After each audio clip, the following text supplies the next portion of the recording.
Nous venons d'éviter notre programme de prière et d'enseignement débuté hier. Et nous bénissons Dieu pour la bénédiction qu'il nous a donnée. Mais aussi, il nous a bien enrichis et il continue à le faire. Et hier, on débattait un thème qui disait l'impact de la résurrection sur la vie chrétienne. Et comme je l'ai dit hier, nous sommes dans l'octave de la fête pascale. Et la fête pascale, c'est l'ultime de la vie et de la mort de Jésus-Christ de Nazareth. Et nous nous sommes dit hier que cet homme était réparti en 3 groupes, ou bien en 3 types. Et hier, on a parlé l'impact de la résurrection sur la vie chrétienne du point de vue de la justification, et on a débuté du point de vue de la sanctification. Et aujourd'hui, nous venons parler sur la glorification. Et après cette partie, vous et moi, on va prier pour dire à Dieu que cet impact de la résurrection, c'est de marque dans la vie de tout et chacun de nous. Amen. Et pour ce qui est de la glorification, nous devons savoir une chose, que la glorification est centrée et concentrée sur Christ, car il est l'espérance bénie. Quand je dis il est l'espérance bénie, parce que il est celui qui a rendu non seulement actif, mais aussi complet le rachat, la sanctification, mais aussi cette glorification auprès du Père. Je dirais que la glorification est le point culminant de la sanctification. Autrement dit, quiconque a débuté le chemin de la sanctification, il aboutit à la glorification. Autrement dit, tout exercice dans la vie humaine attaché à la vie spirituelle est le point culminant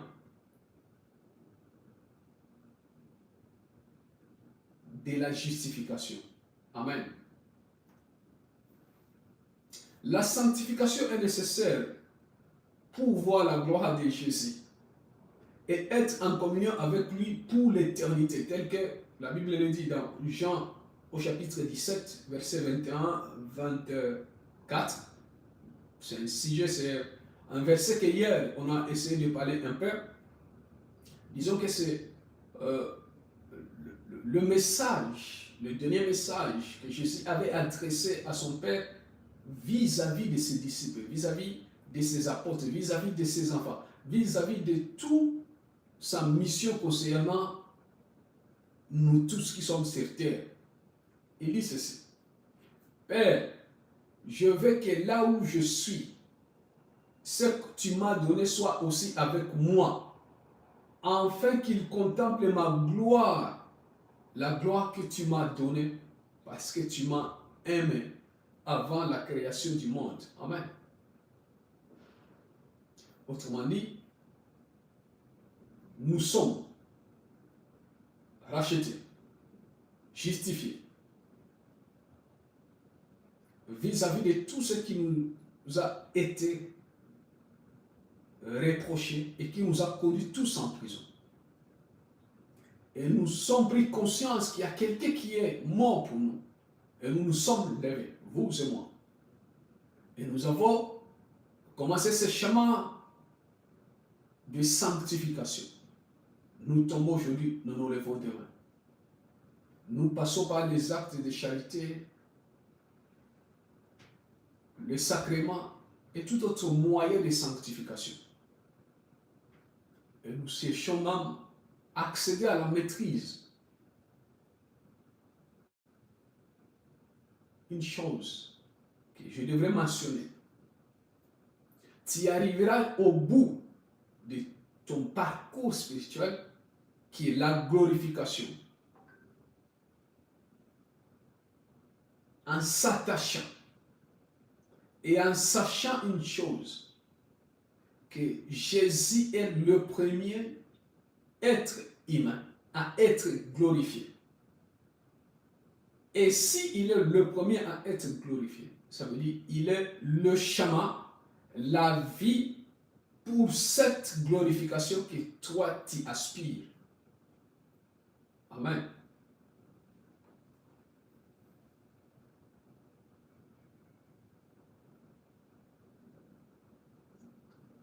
Après la sanctification, il naît dans la vie de l'homme, dans la vie de tout chrétien, l'espérance. Quelle espérance? L'espérance de faire mieux. L'espérance d'être toujours loin tous les jours, onctionné, impacté. Et toute personne qui possède cette expérience en lui, il se purifie lui-même. Il se purifie comme lui-même. Autrement dit, comme le dit 1 Jean au chapitre 3, verset 3, il dit que les personnes qui possèdent l'espérance de la glorification, cette glorification le purifie comme si lui-même est pire. Amen. Comme le Christ est pire,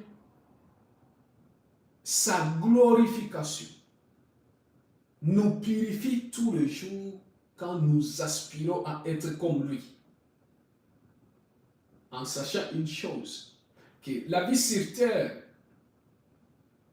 est un passage, un lieu de passage, un terrain d'entraînement, une préparation à la vie. Quel genre de vie? À la vie que nous aurons tous après notre passage sur terre. C'est cette vie qu'on appelle la vie de la glorification. C'est cette vie qu'Adam et Ève avaient avant leur chute. Autrement dit, la vie de la glorification ou bien une vie glorifiée, c'est un état. Ça veut dire, quand je dis un état, c'est tout toi et ton entourage qui réside dans la béatitude éternelle de Dieu. Autrement dit, tu deviens comme lui. Il dit, il nous a créés à son image et à sa ressemblance. Exactement, c'est ça. Et laisse-moi te dire une chose, quand nous sommes glorifiés avec lui, autrement dit, nous possédons un corps glorieux. Tous les désirs de l'homme que nous possédons, la chair, le désir que procurent nos 5 sens, ça n'a plus de pouvoir sur nous.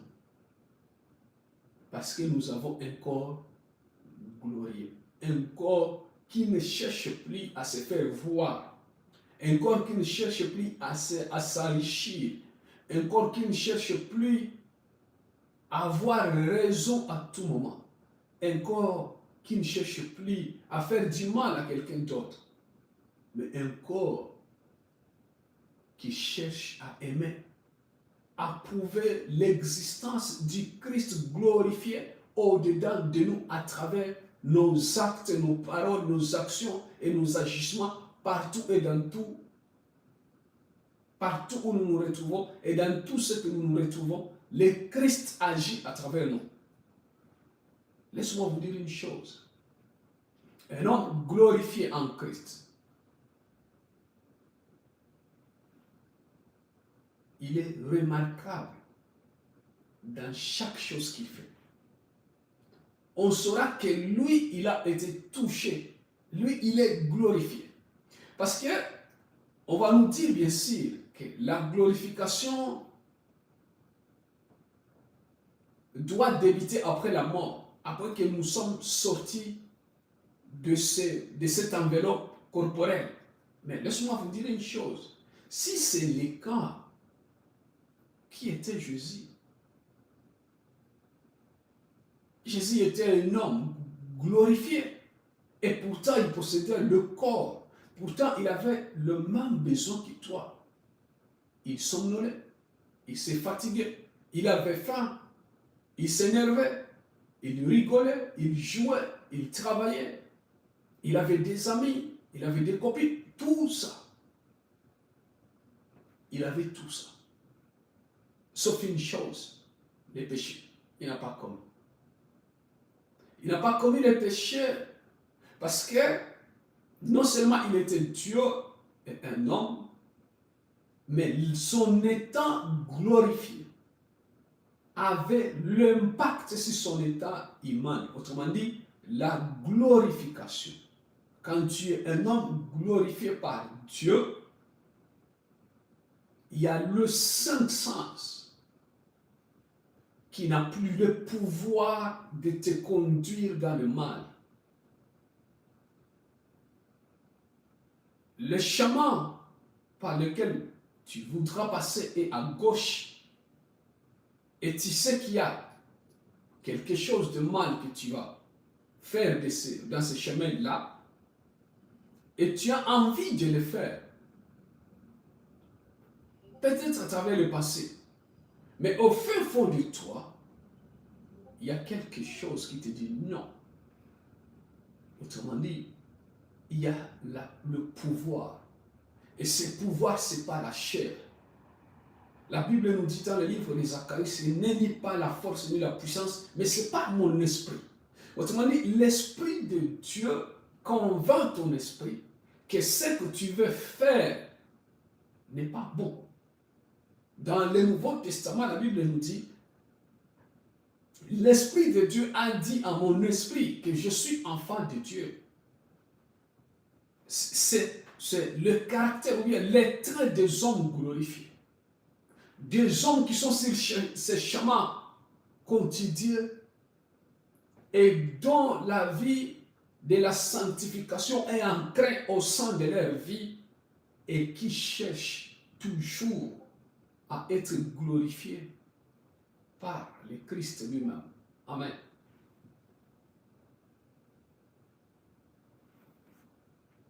La Bible nous dit dans Ésaïe au chapitre 55, versets 12 à 13. Oui, bien-aimés, vous sortirez avec joie et vous serez conduits en paix. Les montagnes et les collines éclateront dans les graisses devant vous. Et tous les arbres de la campagne battront de main. Au lieu de l'épine s'élèvera le cyprès. Au lieu de la ronce croîtra le myrte. Et ce sera pour l'Éternel une gloire, un monument perpétuel, impérissable. Amen. Laisse-moi vous dire une chose. Quand tu es glorifié, tu entres dans le plan de Dieu. Et le plan de Dieu pour tout humain qui est glorifié, autrement dit, qui est passé par l'étape de la sanctification tous les jours et qui aspire à cette sanctification, il entre dans ces projets. Et quel genre de projet? La Bible dit ceci. Que la gloire de Dieu, c'est un homme debout. Un homme vivant. Un homme vivant, ce n'est pas le fait d'être malade, non.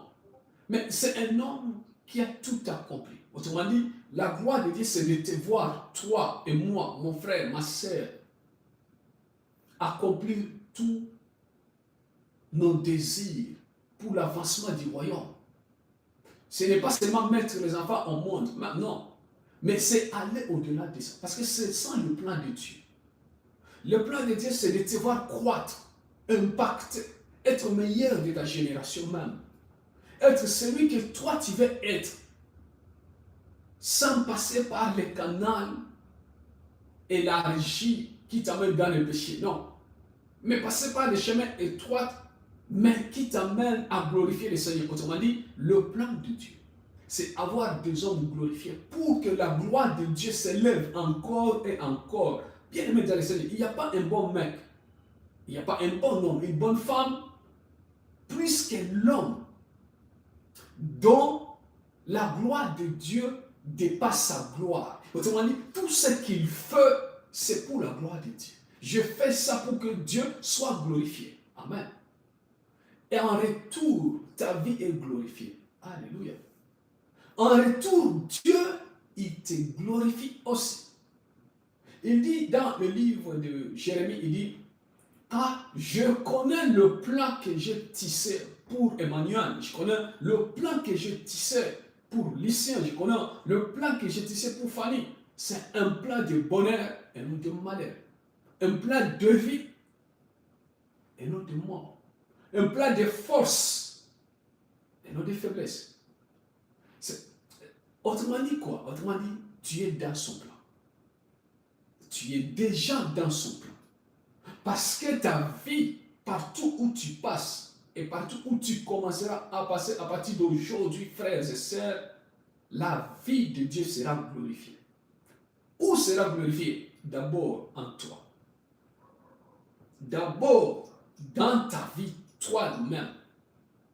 Tu seras rassuré que Dieu il est avec toi et il est glorifié au fin fond de toi. Et quand tu seras convaincu, tu sortiras. Et laisse-moi te dire une chose, quand tu sortiras, la Bible dit, tu sortiras avec joie. Et tu seras conduit en paix. Et les montagnes et les collines. Les montagnes et les collines, c'est les autorités. Éclateront dans les graisses devant vous. Les autorités de ton pays peut-être. Les autorités spirituelles. Ils vont fuir devant toi parce qu'ils verront la gloire de Dieu sur ton visage. Ils verront la gloire de Dieu sur ta vie. Autrement dit, tu seras un homme très attaqué, mais Dieu mettra sa gloire sur toi. Et qu'est-ce qui va se passer? Rappelez-vous de Daniel. Dans le livre de Daniel, nous voyons 3 jeunes hommes. Ils étaient jeunes comme toi. Mais ils savaient qu'il n'y a qu'un seul Dieu qu'il faut adorer. Mais il y avait un roi très puissant. Le roi qui avait le pouvoir sur leur vie d'ordonner, toi tu vivras, toi tu vas mourir. Mais qu'est-ce qu'ils ont dit? Ils ont dit, oh roi, moi.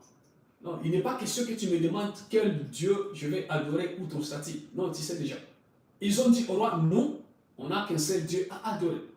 La Bible dit qu'on les a jetés dans la fournaise ardente. Et dans cette fournaise-là, tu ne peux pas y sortir vivant. Mais quand ils ont été jetés dans la fournaise ardente, la Bible dit que le roi a ordonné qu'on amplifie la puissance du feu. On les a jetés et ils étaient en joie. Et là-bas, ils ont commencé à chanter, à bénir le Seigneur. Et le roi s'approchant de la four, la Bible dit qu'en s'approchant de la fournaise ardente, il voit l'apparence d'un homme qui est un fils d'homme. Quand on dit fils d'homme, c'est un ange. Il dit, est-ce qu'on n'a pas jeté, mais on avait jeté que 3 personnes. Mais il y a le quatrième a l'apparence d'un fils de l'homme. La Bible dit que le roi ordonna qu'on le retire dans la fournaise ardente. Et il dit ceci. Il n'y a qu'un seul Dieu, c'est le Dieu de ces 3 hommes. Et à partir de ces jours-là, tout son royaume, tout le Congo, toute la France, le Bénin, le Nigeria, tous ces grands pays-là, ils commenceront à adorer le Dieu de Shadrach, Abednego, Meshach. Autrement dit, ta vie, ça sera une vie qui glorifie le Seigneur. Et frères et sœurs, n'attendez pas seulement que tu glorifies le Seigneur dans les grandes choses, non, même dans les petites choses. Le Seigneur peut être glorifié dedans.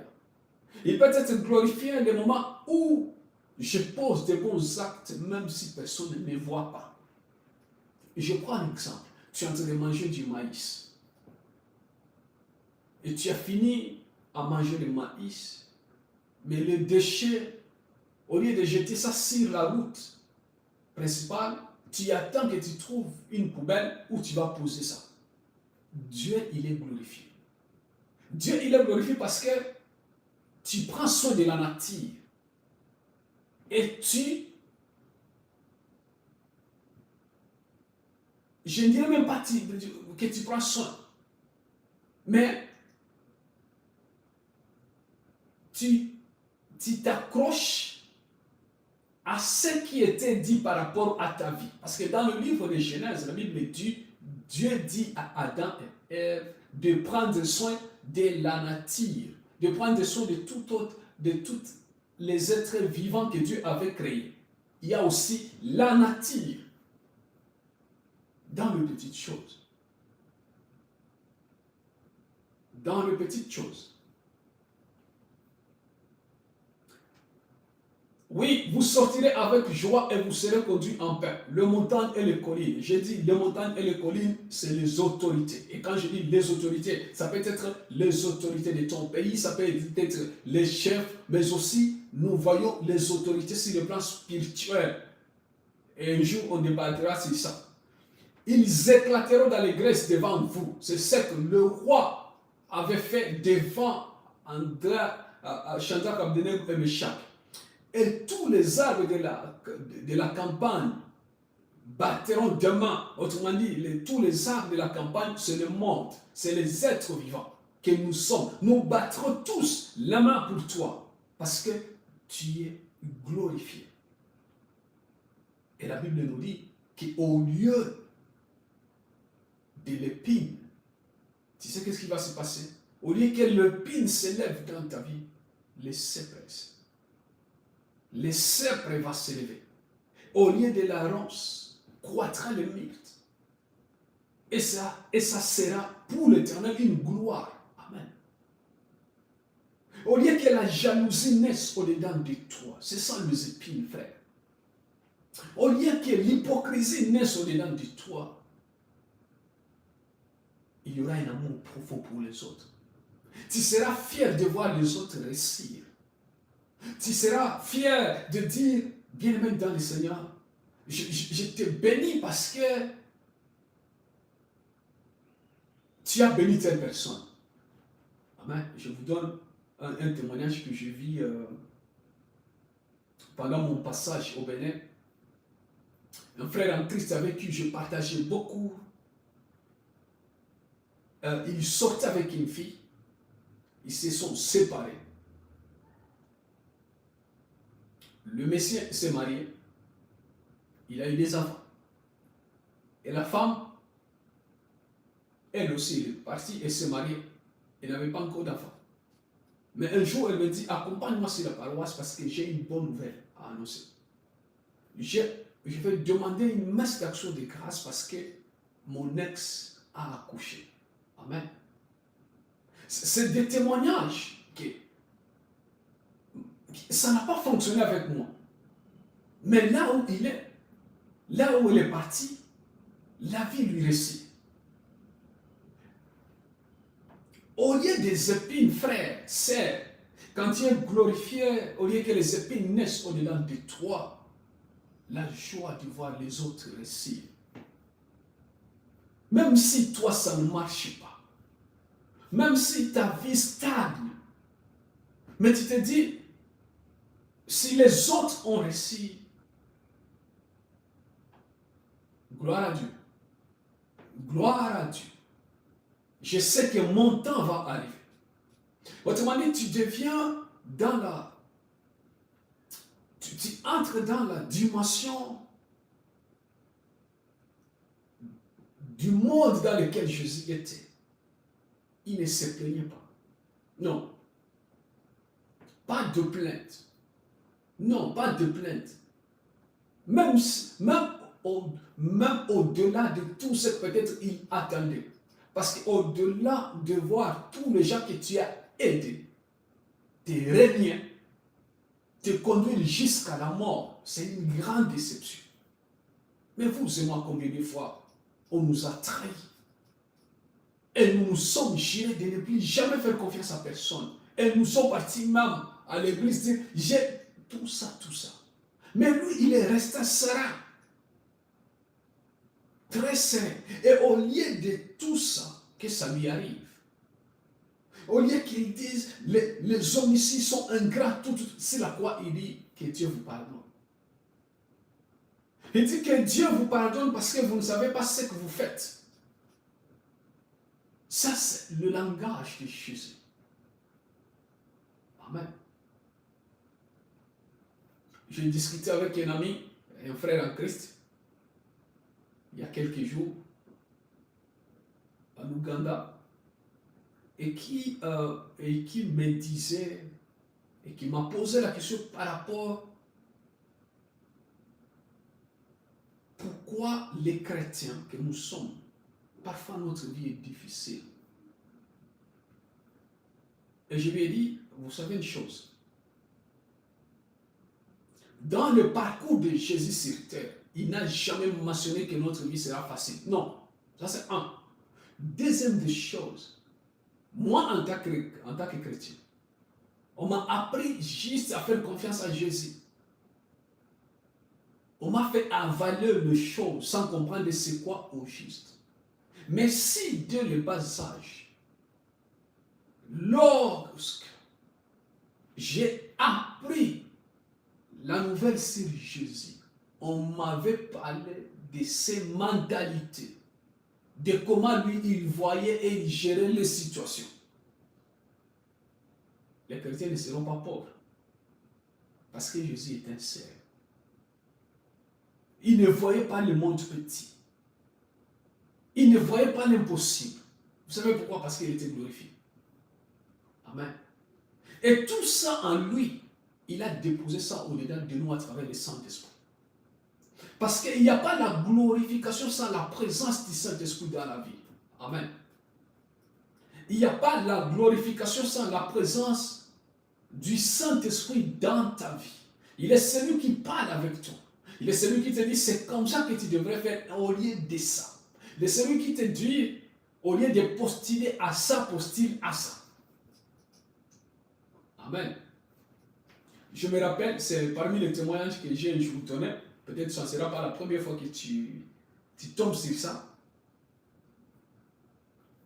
Chez nous, au Congo, je faisais partie dans le ministère de la commission de l'évangélisation. J'étais envoyé prêcher lors du cheminement de la vie dans l'esprit, qu'on appelle les 7 semaines. Et c'était le 3e semaine qui disait accepte de donner ta vie à Jésus. Ça, c'était le thème principal. Et ce jour-là, je ne savais pas à l'avance, en tout cas, je ne savais pas que je serais choisi pour aller prêcher ce jour-là. Mais j'avais un examen d'embauche quelque part. C'était un dimanche matin, vers 10h. Puis c'est tombé pile à pile, même heure, l'heure de l'examen du test d'embauche, l'heure de l'enseignement. Et je me suis retiré pendant un long moment où je préparais l'enseignement. Et ils vont me dire, prépare les deux. Prépare l'examen et prépare l'enseignement. Et c'est ça que j'avais fait. Jusque 3 jours avant l'enseignement, je sens au fin fond de moi la motion que le Saint-Esprit m'a choisi pour aller enseigner. J'ai dit à mes frères et à mes amis, peut-être ils sont là, ils m'écoutent, ils me voient et tout ça. Je les ai dit, vous savez, je n'irai pas faire les tests d'embauche. J'irai enseigner. Pour les uns, c'est un scandale. Pour les autres, ils ont compris sans comprendre quoi qu'ils soient. Mais j'étais serein. Je savais que je n'ai pas loupé quoi que ce soit. Mais laissez-moi vous dire une chose. Qu'après ça, j'ai fait encore 2 ans sans job. Sans job, C'était du galère, bien sûr. Mais j'ai compris une chose. Tu es glorifié. Évite les tâtonnements. Et pour éviter les tâtonnements, c'est comprendre que le Saint-Esprit, il est en toi. Il marche en toi.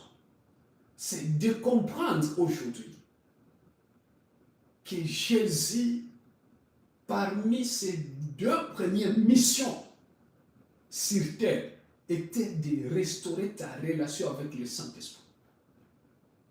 Souvenez-vous, il dit, il vous serait mieux que je m'en aille. Parce que si je m'en aille, je vous enverrai le consolateur, je vous enverrai le conseiller, je vous enverrai le paraclet, je vous enverrai... Il a tous les noms du monde entier.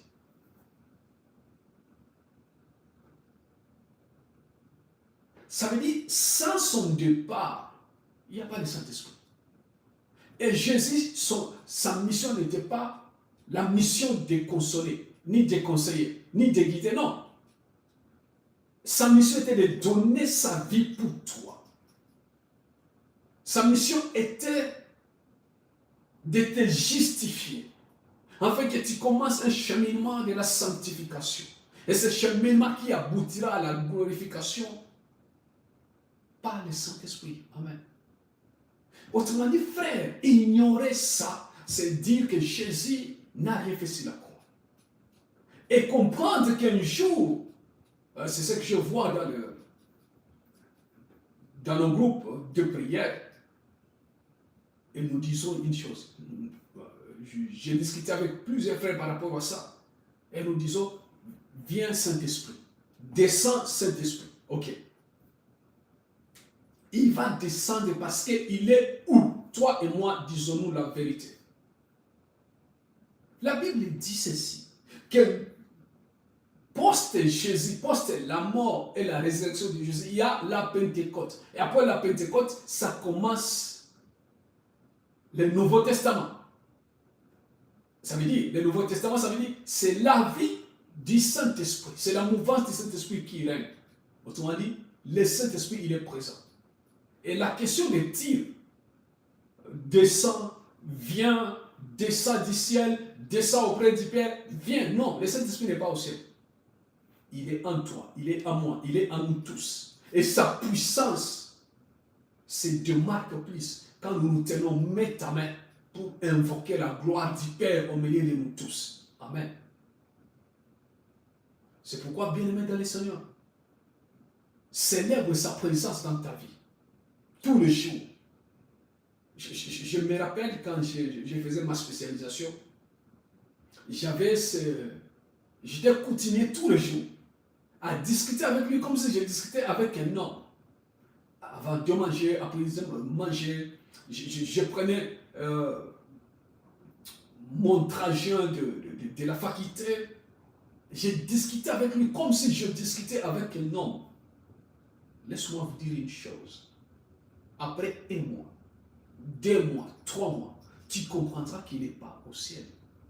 Il est en toi. Il t'accompagne. Il est là. Il t'écoute. Il te parle. Juste, il faut avoir les oreilles pour l'écouter.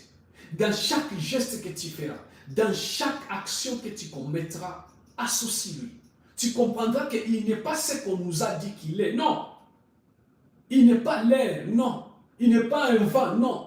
Il n'est pas la colombe qui descend. Non. C'est un homme.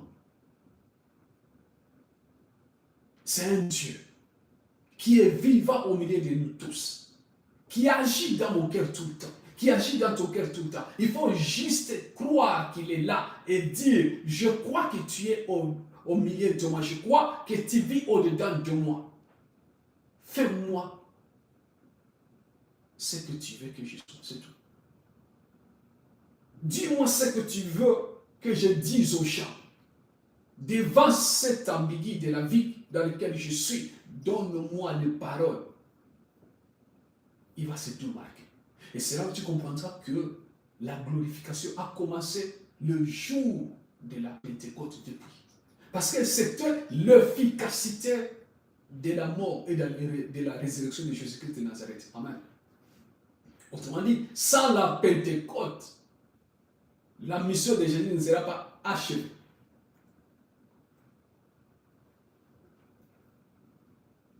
Les hommes glorifiés, ça veut dire que ce sont les hommes qui sont sanctifiés, qui ont donné leur accord à Jésus. Et la Bible nous dit ceci. Dans l'évangile de Saint Marc, au chapitre 16, versets 17 à 20, il dit, à ceux qui croiront, voici comment ils montreront la gloire de Dieu. Amen. En mon nom, ils chasseront les esprits mauvais. Entre parenthèses, les démons. Ils parleront des langues nouvelles. Ils pourront prendre des serpents dans leurs mains. Et s'ils boivent du poison mortel, cela ne leur fera aucun mal. Ils poseront les mains sur les têtes des malades et les malades seront guéris. La Bible continue en disant, après que le Seigneur Jésus leur dit cela, il est enlevé au ciel et il s'assoit à la droite de Dieu. Les disciples partent. Ils partaient pour annoncer partout la bonne nouvelle. Le Seigneur travailla avec eux et il leur donne le pouvoir de faire des choses étonnantes. Et de cette façon, il montrait le parole des disciples était vrai. Amen. Alléluia. Et ceux qui croient, ce n'est pas nous. Nous, on croit déjà. Moi, je crois déjà. Toi, tu crois déjà. La Bible dit, ceux qui, aujourd'hui, quand tu sors au milieu de cet enseignement, tu passes par la route, je ne sais pas quel genre de route, et tu vois quelqu'un en train de marcher, tu lui dis, frère, sœur, s'il te plaît, est-ce que je peux te parler de Jésus-Christ? Il dit, oui, parle-moi. Tu lui parles de la mort, tu lui parles de la résurrection. Et tu lui demandes, et tu pries, et tu pries que je prie pour toi. Tu es prêt à donner ta vie à Dieu. Tu crois qu'il est mort pour toi. Et s'il dit oui, tu sais ce qui va se passer? C'est cet homme que la Bible dit, que l'évangile de Saint Marc au chapitre 16 dit. Cet homme ou cette femme que toi tu as évangélisé, il sortira. Et s'il arrive chez lui et que sa maman est malade, et s'il dit je l'impose ma main au nom de Jésus, sois guéri, la maladie va disparaître. Amen. Voyons la puissance. Dans quel but? Dans le but de témoigner la gloire de Dieu. Parce que le Saint-Esprit nous a donné au milieu cette capacité, quand tu vis au-delà de nous, il nous donne la capacité de témoigner les grandes choses que Dieu fait à travers nous. Et laisse-moi vous dire une chose. Il y a des miracles qui s'accomplissent. Et ce miracle, un seul miracle, peut faire convertir plus de 1000 personnes que évangéliser même un mois, un an n'apportera pas. Pourquoi Jésus permet ça? Parce que ça témoigne que Dieu agit toujours au milieu de son peuple. Que Dieu est amour, que Dieu est proche de son peuple. Il n'y a pas un Dieu frustré, qu'un Dieu qui n'est pas parlé, qu'un Dieu qui n'est pas témoigné. Et mon Dieu, ce n'est pas ça, non. Je me rappelle, je disais ça à quelqu'un récemment. Je faisais des missions avec un chef qui n'était pas de ma religion, qui croyait beaucoup aux choses ésotériques. Et le premier jour, juste après une semaine de mission, de boulot, il m'appelle dans son bureau, il me dit, Emmanuel, tu sais pourquoi tu n'arrives pas à exceller, à avoir un autre niveau, à impacter, tu es intelligent, tu peux faire beaucoup. Et je dis non, dis-moi. Il dit c'est parce que tu es trop chrétien. Tu es trop chrétien, tu aimes les choses de Dieu. Ah, je me dis, ok, en bon, si c'est ce que tu dis, mais je ne chercherai pas.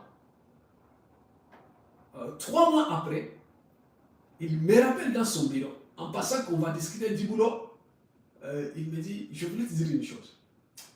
Tu sais, si tu as le niveau que tu as aujourd'hui, vu ton âge,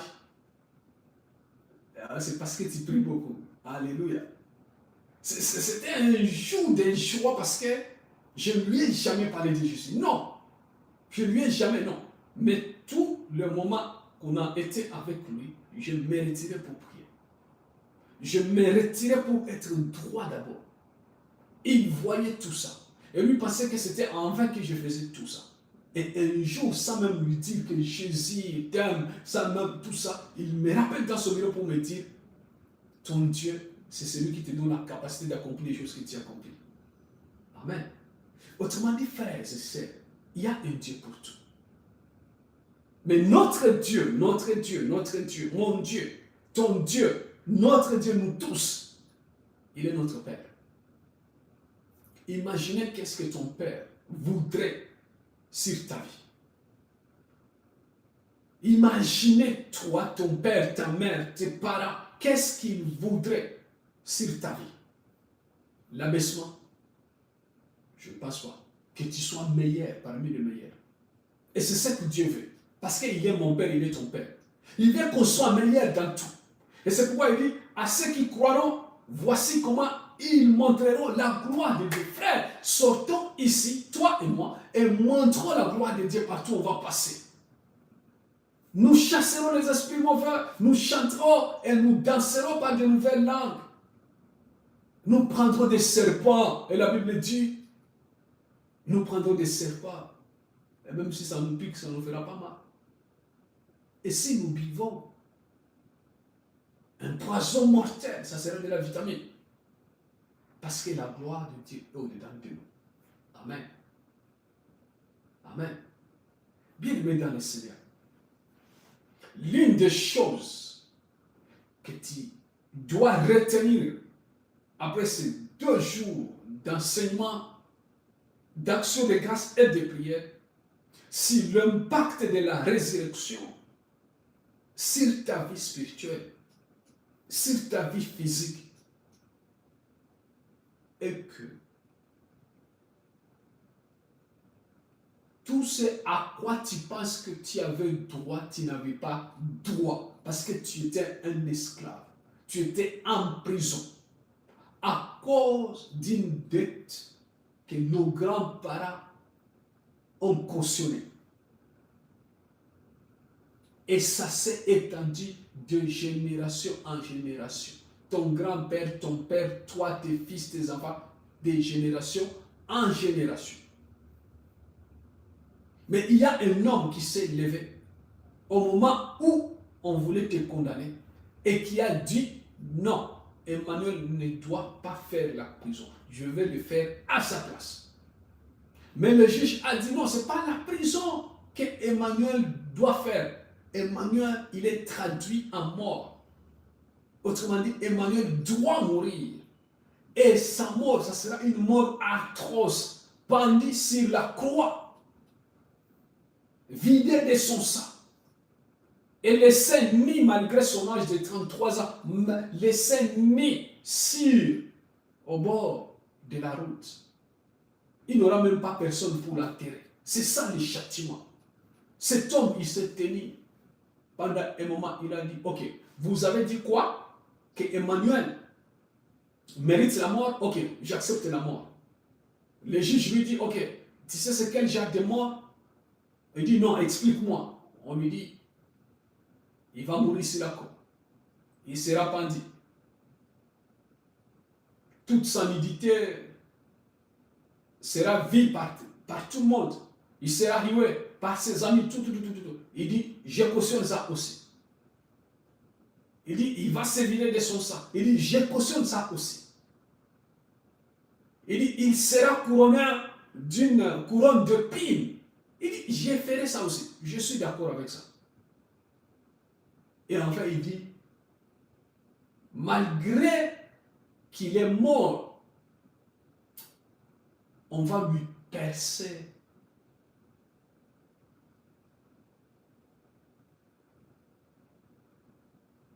la poitrine, et dans sa poitrine sortira du sang et de l'eau. Il dit, j'épandais ça aussi. Cet homme, frère, cet homme seul n'est pas ton père, n'est pas mon père, n'est pas ma mère, parce que ma mère, mon père ne peut pas faire ça. C'est lui qui fait ça et qui a fait ça pour toi et pour moi. Il s'appelle Jésus de Nazareth. Il a pris tout ça pour toi, pour moi, pour nous tous. Et après avoir pris tout ça, qu'est-ce qu'il fait? Il donne le chemin. Il dit, ok, tu as péché, non, tu as fait ça, j'ai payé tout, mais passe par là pour que tu sois glorifié. Commence un chemin de sanctification auquel toi, tu n'as pas d'effort à faire parce que je l'ai déjà fait pour toi. Mais tu passes juste. Et puis il dit, et si je tombe encore dans l'impudicité? Et si je tombe encore dans la cupidité? Et si je tombe encore enceinte et j'avorte, quelle sera la suite? Il dit, on continue, je suis là. Et il dit, mais si je vole, si je tue quelqu'un, il dit, ok, sans souci. Si j'empoisonne quelqu'un, il dit, sans souci. Si je jalouse quelqu'un, sans souci. Et à la fin, il lui dit,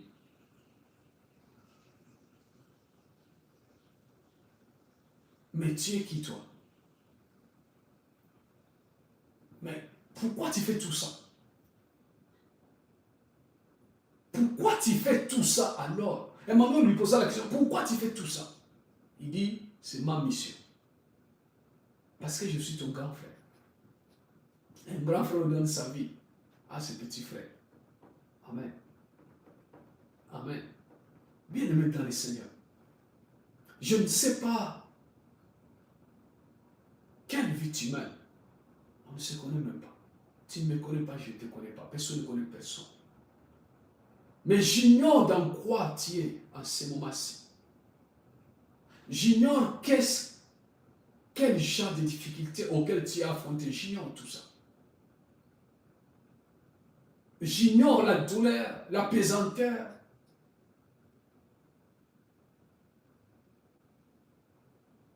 J'ignore tout ça. J'ignore tout ça. Mais Dieu n'ignore pas ça. Dieu n'ignore pas la vie que tu mènes, ma sœur. Dieu n'ignore pas la vie que tu mènes, mon frère. Dieu n'ignore pas la souffrance dans laquelle tu es. Dieu n'ignore pas la détresse. Il n'ignore pas que tu as déjà 40 ans, mais tu n'as pas d'âme sœur. Il n'ignore pas que tu es marié, mais tu es au bout de divorcer. Il n'ignore pas que tu es marié, oui, tu n'as pas la joie. Il n'ignore pas que ton utérus est rempli de myomes, de tumeurs. Il n'ignore pas que dans tes dessins, il y a de tumeurs, il y a des nodules. Il n'ignore pas que tu as des règles douloureuses. Il n'ignore pas tout ça. Il n'ignore pas que tu es dans une famille où tu souffres beaucoup. Mais parce que tu n'as pas où aller, tu dis, je préfère rester. Il n'ignore pas que tu es en train de manquer même à manger. Il n'ignore même pas que tu as fini les études difficilement. Les gens cotisaient même pour payer pour toi, dans l'espoir que tu finis. Tu obtiens un travail pour soutenir les autres, les membres de ta famille. Il n'ignore pas tout ça. Il n'ignore pas que tu as déjà déposé 20 candidatures. Il n'ignore pas que dans ton pays, il y a la rébellion, il y a la guerre. Il n'ignore pas qu'il y a de l'instabilité partout au monde. Il n'ignore pas que tu cours par-ci, par-là, en cherchant le médicament, le médecin, le meilleur médecin du monde. parce qu'on t'a diagnostiqué de maladies génétiques incurables. Dieu n'ignore pas tout ça. Frères et sœurs, prends ton temps ce soir de dire à l'Esprit Saint, Emmanuel m'a dit que tu vis au-dedans de moi, que tu n'es pas au ciel, tu n'es pas assis au ciel, mais tu es au-dedans de moi. Et tu sais, tout ce à quoi je lutte, tout ce à quoi je suis confronté, tu sais. Dis-lui, comme toi tu sais la vie que je mène,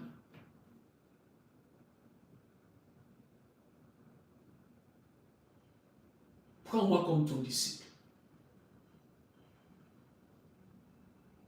Bien-aimé dans le Seigneur,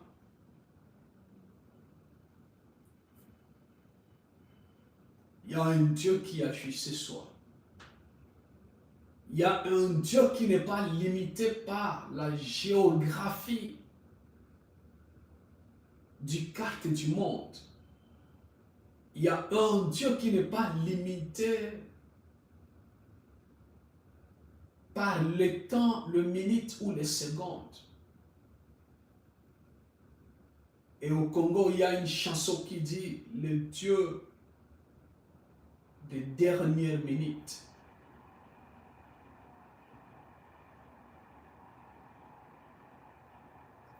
Et ce Dieu, il est en toi par son Esprit Saint.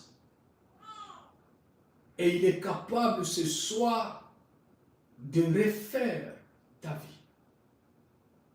Et il est capable de te dire, ma sœur, mon frère, la vie que tu as menée hier, c'est l'expérience pour qu'aujourd'hui tu sois meilleur. Saint Paul, il dit, ces choses nous est arrivées pour vous servir d'exemple. Laisse-moi te dire une chose. Si tu as une montre sur ta main ou sur le mur de ta chambre ou bien sur ton téléphone, l'aiguille qui avance, si ça quitte à 12h01, vers 12h02, ça t'amène vers ton destinée, vers ta destinée. Ça t'amène vers l'accomplissement ce soir. Ça t'amène vers une vie que Dieu veut que tu aies et pas la vie que toi tu veux. Parce que la vie que toi tu veux ne glorifiera pas Dieu. Mais la vie que Dieu veut, il y aura peut-être la souffrance, mais la gloire de Dieu sera dedans. La gloire de Dieu sera dedans. Peut-être l'homme que tu as épousé, c'est un homme qui te met la pression. Mais dans cette pression-là, frères et sœurs, c'est le moment de dire à Dieu, Seigneur, donne-moi la possibilité, la capacité de comprendre pourquoi cette pression et surtout à quoi ça sert. Est-ce que c'est pour ta gloire? Parce que si ce n'est pas pour ta gloire, je le supprime au nom de Jésus. Mais si c'est pour ta gloire, donne-moi la capacité maintenant de comprendre et de prendre les choses en main. Parce que j'ai la force. La force du Saint-Esprit est en toi, bien-aimé. Et le Saint-Esprit ce soir, il marche dans ton corps, il marche dans ton esprit pour laver toutes sortes de souillures qui ont été ancrées dedans. À travers les actes que nous avons posés, à travers les choses que nous avons regardées, les films pornographiques, la masturbation et toute autre chose impure. Dieu est capable ce soir de laver notre cerveau et de laver ma conscience, ta conscience, afin que tu sois une femme meilleure, un homme meilleur. Oh Dieu, ce soir, c'est ton moment.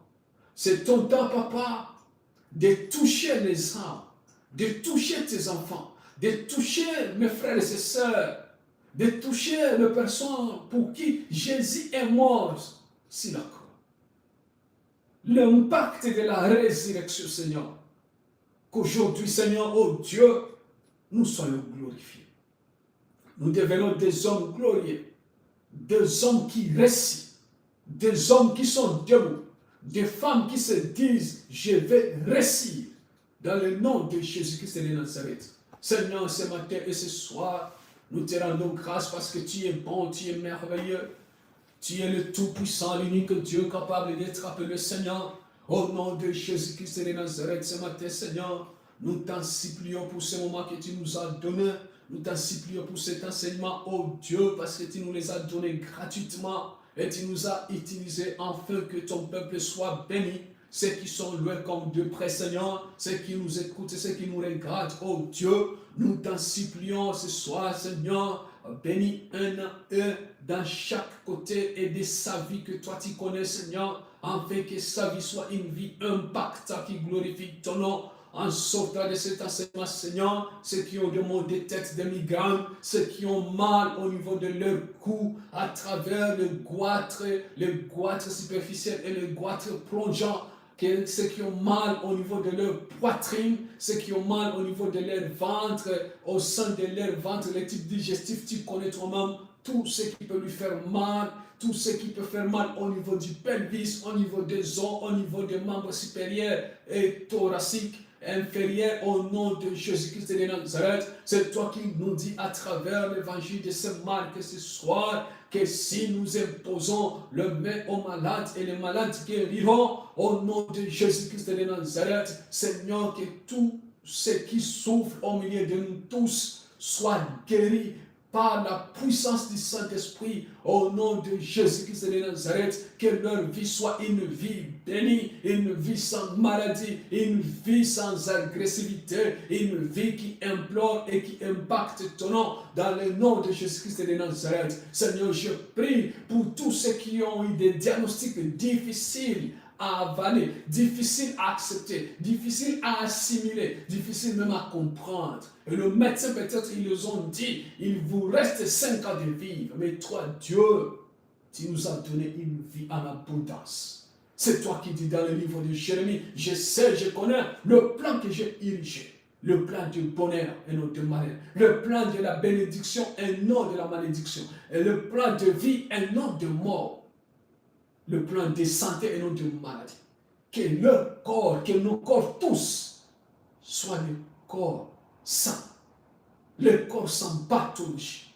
Le corps sans corruption de la terre. Le corps sans esprit mauvais. Le corps sans avoutement. Le corps sans sorcellerie. Dans le nom de Jésus-Christ de Nazareth. Seigneur, merci beaucoup. Merci de bénir tous les malades du monde entier. Merci de bénir tous les malades du monde entier, Seigneur. Merci de toucher ceux qui sont paralysés, Seigneur.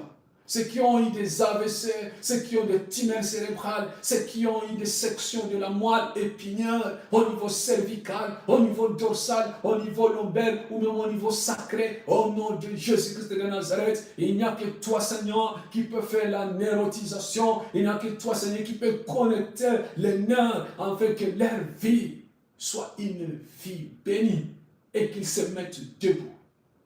Ceux qui étaient condamnés par la kinésithérapie, on les a dit, il ne reste que seulement que tu restes sous la rééducation. Il roule maintenant à vélo, vélo du paralysé. Il est encore jeune, il a de l'espoir, il veut faire encore beaucoup de choses. Je connais à qui je peux faire confiance. Pas au neurochirurgien, pas au chirurgien cardiaque, pas au traumatologue, pas au neurologue, pas au chirurgien digestif, pas au rééducateur, pas au kinésithérapeute, pas aux ostéopathes, mais à Dieu, le Dieu qui a ressuscité Lazare, le Dieu qui a donné vie à cet homme qui était sur la porte bénie, que les disciples ont croisé. Il dit à ses disciples, donne-moi à manger, donne-moi un peu d'argent, aide-moi. Et les disciples le disent, nous n'avons ni argent ni l'or à te donner, mais ce que nous avons, nous te le donnons au nom de Jésus. Lève-toi et marche dans le nom de Jésus-Christ de Nazareth. Il n'y a que toi, Seigneur, qui dit dans le livre d'Ésaïe, au chapitre 60, lève-toi, marche, car ta lumière brille. Alléluia. Que la lumière de Dieu brille sur ta vie, ma fille. Que la lumière de Dieu brille sur ta vie, ma sœur. Que la lumière de Dieu brille sur toi, mon frère, ma sœur, partout où tu es et en tout ce que tu es. Que la lumière de Dieu brille sur ta vie. Tu as un récit la nouvelle d'une mort subite de quelqu'un de proche de tes parents. Oh Dieu, et c'est resté dans ta tête. Et tous les jours, tu te réveilles, la nuit, tu sens cet appel encore au-dedans de toi. Ça crée des remords, ça chamboule ta vie. C'est le moment de guérir.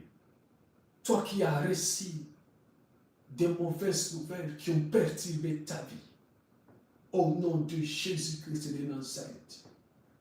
Au nom de Jésus-Christ de Nazareth, que tout esprit qui te laisse assujetti dans la détresse soit banni sur ta vie. Au nom de Jésus-Christ de Nazareth. Au nom de Jésus-Christ de Nazareth, que tout esprit qui n'invoque pas le nom de Jésus dans ta vie, toi qui es assis, toi qui es debout, toi qui regardes, toi qui nous écoutes, toi qui observes, dans le nom de Jésus-Christ de Nazareth, que ta vie soit meilleure, que ta vie soit meilleure, que ta vie soit meilleure à partir de maintenant, que ta vie recouvre la vie que Dieu a organisé, a rédigé pour toi, dans le nom de Jésus-Christ de Nazareth. Oh Dieu, il n'y a que toi qui donnes de bon travail. Nous assistons ces derniers temps où on nous dit, pour avoir un poste, il faut que tu passes par telle étape. Les étapes qu'on n'a jamais appris à l'école. L'école ne nous a jamais appris que les filles doivent coucher avec les chefs pour avoir un poste. Que les garçons même doivent passer par là. Doivent donner de la corruption. Seigneur, nous assistons à ça. Que je dois être de telle famille pour accéder à telle autre chose. Nous sommes dans la société où il y a 2 poids, 2 mesures. Et quand je vois ce que mon Dieu fait, il nous a aimés tous au même point d'égalité, riches et pauvres, tous. L'égalité de tout, c'est toi, Jésus.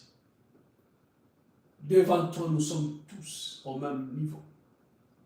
Il n'y a pas un élancé, il n'y a pas un debout. Oh Dieu, ce matin et ce soir, donne à tes enfants un travail qui t'honore toi. Un travail où tu es adoré. Un travail où tu es glorifié. Dans le nom de Jésus-Christ de Nazareth. Regarde ma sœur.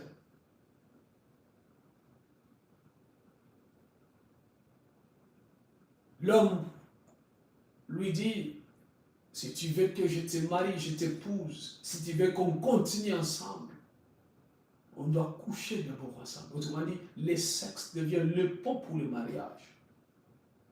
Oh Dieu,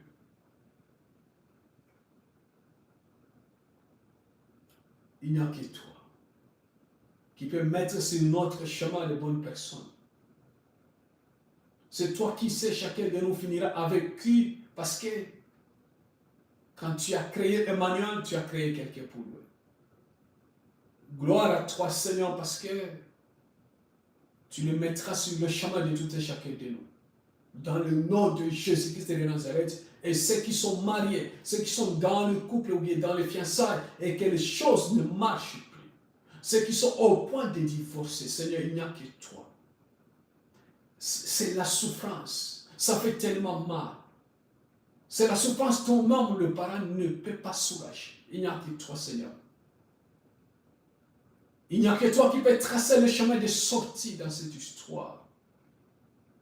Parce que tu es mon père, tu es son père. Autrement dit, c'est mon frère, c'est ma sœur. Mais je lui fais du mal. Elle me fait du mal. Dieu, par ton esprit, ce qui vit au-dedans de nous tous, réveille au-dedans de nous la conscience, la faculté de bien juger le bon sens, afin que je ne sois pas l'homme par qui passera la douleur d'une fille, de la fille de quelqu'un. Donne-moi la conscience, oh Dieu, donne à tous ces hommes, à toutes ces femmes, la conscience des vrais pour le bien, mais aussi des vrais pour le bon tous les jours, dans le nom de Jésus-Christ de Nazareth. Oh Dieu, merci Seigneur, parce qu'il n'y a que toi qui peux le faire. Merci parce que tu le fais ce soir. Merci parce que tu nous couvres tous. Merci parce que tu nous bénis tous. Merci parce que tu touches les femmes enceintes. Merci parce que tu touches toutes les femmes enceintes, même ceux qui ont du mal à supporter qu'elles sont enceintes. Merci de les bénir, Seigneur, même ceux dont leurs corps sont ouverts. Avant le terme, il n'y a que toi qui peux le fermer. Parce que l'organisme, le corps de la femme, c'est toi qui le maîtrises, papa. Le gynécologue ne maîtrise rien du tout. La source de toutes choses, c'est toi, papa. Tu es la source de cette grossesse qu'elle porte. Et tu es la source de son corps. Donne à lui, Seigneur, la force d'y aller du premier mois jusqu'au 9e mois. Dans le nom de Jésus-Christ de Nazareth. Et nous détruisons la mort sur notre chemin. Nous détruisons la maladie sur notre chemin. Nous détruisons tout ce qui n'invoque pas ton nom sur notre chemin. Et nous nous couvrons tous prophétiquement dans le sang de Jésus-Christ de Nazareth. Que les bénédictions que nous avons reçues pendant ces 2 jours, nous les couvrons prophétiquement dans le sang de Jésus-Christ de Nazareth. Sur notre chemin, dans notre travail, dans nos familles, chez nos amis, nos frères et sœurs, nos fiancés, nous les couvrons prophétiquement dans le sang de Jésus-Christ de Nazareth. Que le sang de Jésus te couvre mon frère, que le sang de Jésus te couvre ma soeur, que le sang de Jésus te couvre ma maman, mon papa, que le sang de Jésus te couvre nous couvre tous, dans le nom de Jésus-Christ de Nazareth, que nous demeurons en paix au nom de Jésus, lui qui vit et règne pour les siècles des siècles. Amen. Bien-aimés dans le Seigneur, demeurons bénis. Et nous vous disons encore merci d'avoir participé à ce programme de 2 jours qui nous a beaucoup bénis et qui nous a beaucoup témoigné de la gloire de Dieu. Amen. Et à la prochaine.